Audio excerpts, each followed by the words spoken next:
महापालिकेवरती आणि त्यानंतर आता निवडणुका लागल्या तेव्हा तुम्ही म्हटलं होतं की भाजपचा महापौर बसवेन.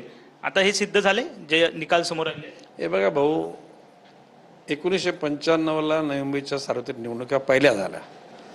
त्याला शिवसेना प्रमुख बाळासाहेब ठाकरे यांच्या नेतृत्वाखाली मी काम करत होतो. त्यांनीच जबाबदारी माझ्यावर सोपवली. 57 पैकी 34 नगरसेवक निवडून आणले आणि 5 वर्ष शिवसेनेच्या नेतृत्वाखाली तिथला कारभार सुरू झाला. त्याला 3 लाखाची फक्त पॉप्युलेशन होती. टप्प्याटप्प्याने ती वाढत गेली. नंतर 2000 साली आम्ही राष्ट्रवादीमध्ये गेलो.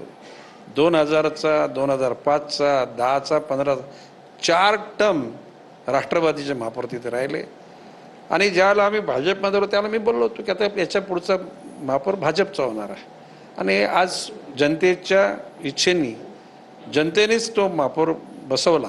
त्याच्यामध्ये गणेश नाईक फक्त निमित्त मात्र होता, फक्त माध्यम म्हणून.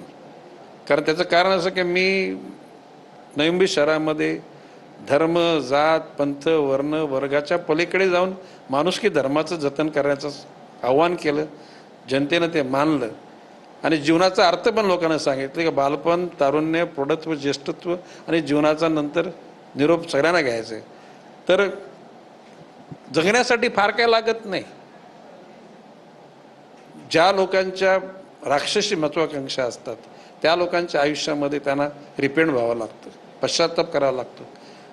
ते पश्चाताप करायला लागू नयेत म्हणून जीवन जगताना सांभाळून, शब्द बोलताना जपून बोला, कुठली कृती करताना करण्यापूर्वी विचार करा, म्हणजे पश्चातापाची वेळच येणार नाही.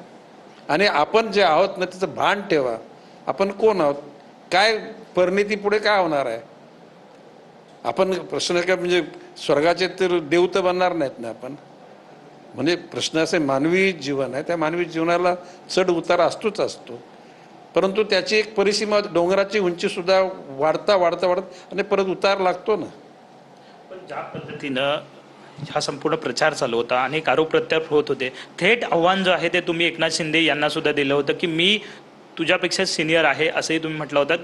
हे सगळं वैर नेमकं काय आहे? कारण ते निवडणुकीपुरतं होतं की आधीचं संपूर्ण वैर आहे, काय नेमकं? एकनाथ शिंदेचं आणि माझं व्यक्तिगत काय देणं घेणं नाही. प्रश्न माझी एवढीच अपेक्षा आहे की तुम्ही स्वतःला सन्मानित होऊ इच्छिताना तर समोरच्यांना पण सन्मानित करा ना तुम्ही. त्यासाठी काय फार पैशाचा किंवा फार त्यागाची काय गरज भासत नाही.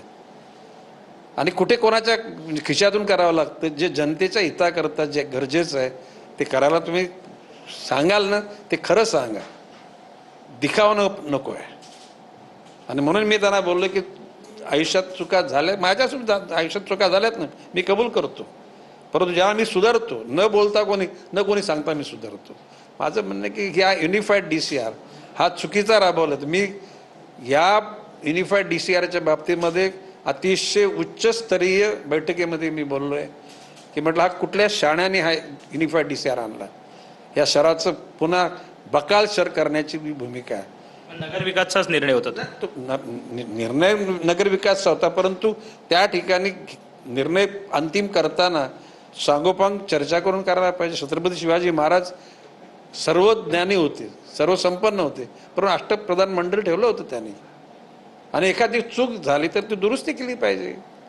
माणूस आहे, आयुष्यात चुका प्रत्येकाच्या हातून घडतात. आणि माझं म्हणजे युनिफाईड DCRच्या बाबतीमध्ये हे जे धोरण आहे याच्यात निश्चितपणे बदल करायला पाहिजे. आता MMR रिजनमध्ये करत न करत नवी मुंबई महानगरपालिका स्तरावर मी तो माननीय मुख्यमंत्र्यांना सांगितलं, आम्हाला आमच्या शहरामध्ये लिव्हेबल सिटी, राहण्यालायक शहर आणि लय प्रेम करावं असं शहर करायचं आहे.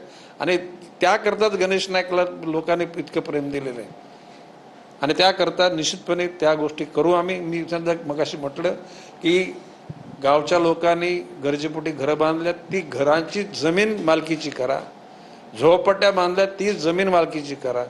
सिडकोने बांधलेल्या इमारती किंवा LIGच्या इमारती मालकी करा. नंतर गरजे एवढा FS आहे, म्हणजे पुनर्निर्माण करण्याकरता त्यांच्याकडून एकही पैसा न घेता त्यांना FS थोडा वाढवून देऊन अतिशय सुंदर घरं बांधण्याची कल्पना ब्लूप्रिंट माझ्याकडे तयार आहे. तो एखाद्या गावाचा आम्ही तयार करू आणि नंतर तो सगळ्या गावांना, झोपडपट्ट्यांना आणि नवी मुंबईतल्या ज्या ज्या ठिकाणी दाट वस्ती झाल्यात अनधिकृत त्याला अधिकृत करू. आणि ते करताना सुद्धा लोकांना पैसे द्यावे लागणार नाहीत, कर वाढणार नाहीत, याची दक्षता घ्या. पण ज्या पद्धतीने तुम्ही म्हणताय की सन्मान जो आहे तो एखाद्याचा केला पाहिजे, पण तो काल ज्या भाजप